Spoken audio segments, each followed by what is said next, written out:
से ज्यादा मजा आवे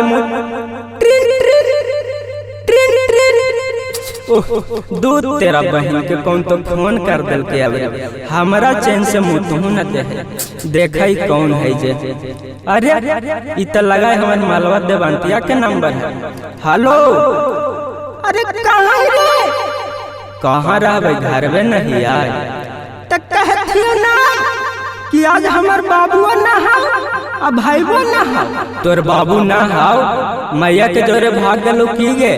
अरे जाए ना तोरा तो सब घड़ी मजाक के सुझत रहा। अच्छा तो तुम 2 मिनट रुको डार्लिंग, मैडम आधा मिनट में पहुंच रहा है। बहन के रहे पहुंच तो गेलिए है लेकिन हमारा बड़ी डरो लगत रहा। बड़ी लतखोर लइकन रहा सब। अगे कने है गे अगे अब नहीं गे। अरे हाँ रे जे ही अगे करे जवा तोरा से मिलना बड़ी दिन हो गेलु गे। ऐसा करना कितनी एकदम एगो फ्रेश से चुम्मा दे तो। अरे जाए ना तोरा तो सब घड़ी यही समय सुझत रहा। देखे ही कर नौटंकी हो गेलु चालू दे में कि हम जाइए। अच्छा ना मानो तो ले लो। अरे छोड़ रे। अरे हमार भाई भाग गेल रे। अरे भाग रे।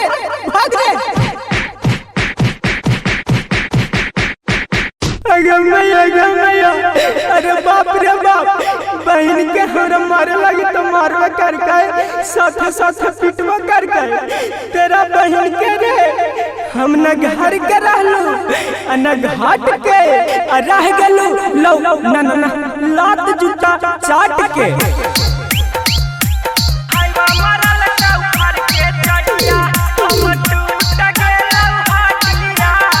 शिवांशु रिकॉर्डिंग स्टूडियो बानावर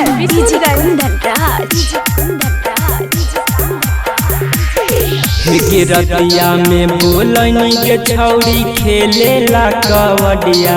अगे रतिया में बोलनी के छौड़ी खेले ला कबड्डिया।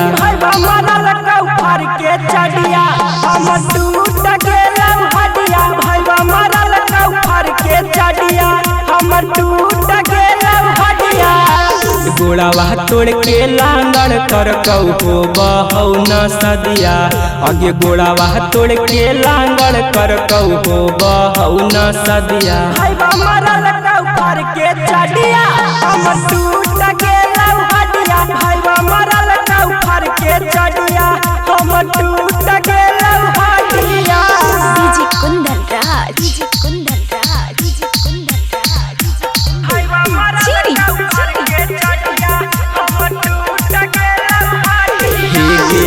तोर बहन खोरावा भाईवा तोड़ देखो पंजरिया गे। मार कौहे सारा बाछी तार के डरिया गे।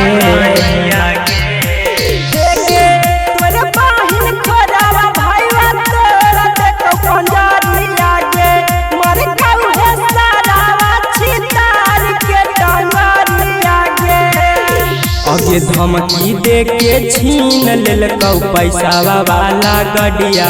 हेगे धमकी दे के छीन लेल कौ पैसा वाला गडिया। भाईवा मारल उखाड़ के चढ़िया हम टूट गेला हडिया। भाईवा मारल उखाड़ के चढ़िया हम टूट गेला आगे हडिया।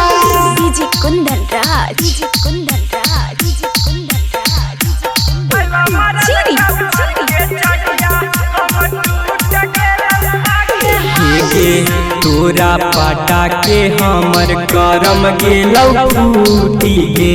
नस दिल कौ बहिन खोरावा हमारा टूटी गे।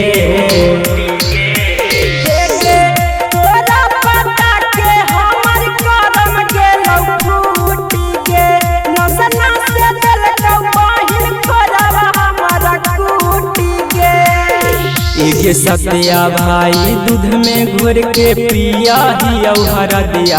एगे रोशन पुजारी दूध में घोर के पिया ही हरा दिया। भाईवा मारल उखाड़ के चढ़िया हम टूट गेला हडिया। भाईवा मारल उखाड़ के चढ़िया आगे टूट गेला हडिया। शिवांशु रिकॉर्डिंग स्टूडियो बानावर बिशुनगंज।